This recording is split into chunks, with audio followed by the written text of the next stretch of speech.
आज हम बात करेंगे कुंडली के मोस्ट इंपॉर्टेंट हाउस धन भाव के बारे में। कुंडली का जो दूसरा हाउस होता है ये कुंडली का धन भाव कहलाता है और इस हाउस का संबंध जिस भी भाव से हो जाता है बेसिकली कहीं ना कहीं उससे हमें धन या उससे हमारा सोर्स ऑफ इनकम दिखता है। अब इसको सेकंड हाउस क्यों बोलते हैं? क्योंकि लग्न से ही हमेशा कुंडली स्टार्ट होती है, तो पहला देन ये दूसरा होगा। तो ऐसे ही सारे हाउसेस होते हैं। तो कुंडली का जो धन भाव होता है उसमें हमें सबसे पहले देखना है कि कौन सा डिजिट लिखा है। अब हम धन भाव को कैसे समझें? तो कुंडली के दूसरे भाव में जो भी डिजिट लिखा होता है, जो भी अंक होता है, वो बेसिकली उसकी राशि होती है। अब जैसे मान लीजिए यहाँ पे 5 अंक लिखा है, तो पांचवी राशि हो गई सहन और स्वामी हो गए उनके सूर्य। तो अब हमें सूर्य की पोजीशन इन 12 भाव में से देखनी है कि किस भाव में सूर्य बैठे हैं, तो वहां से बेसिकली कहीं ना कहीं हमारा धन का संबंध हो जाएगा।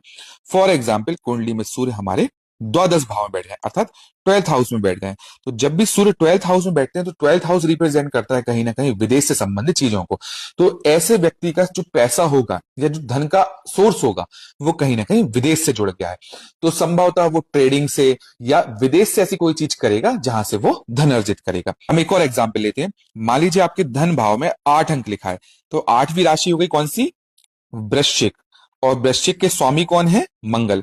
तो अब हमें मंगल की स्थिति देखनी है कि मंगल किस भाव में बैठे हैं। फॉर एग्जाम्पल कुंडली में मंगल सप्तम भाव में बैठ गए हैं। सप्तम भाव से हम दो चीजों को देखते हैं, एक तो रिलेशन को देखते हैं और पार्टनरशिप और बिजनेस को देखते हैं। तो कहने का मतलब कि कुंडली के धन भाव का संबंध जिस भी हाउस से हो जाता है व्यक्ति कहीं ना कहीं उस हाउस से संबंधित धन को कमाता है। आप अपनी कुंडली में भी देख सकते हैं कि आपके धन भाव का संबंध किस हाउस से हो गया है।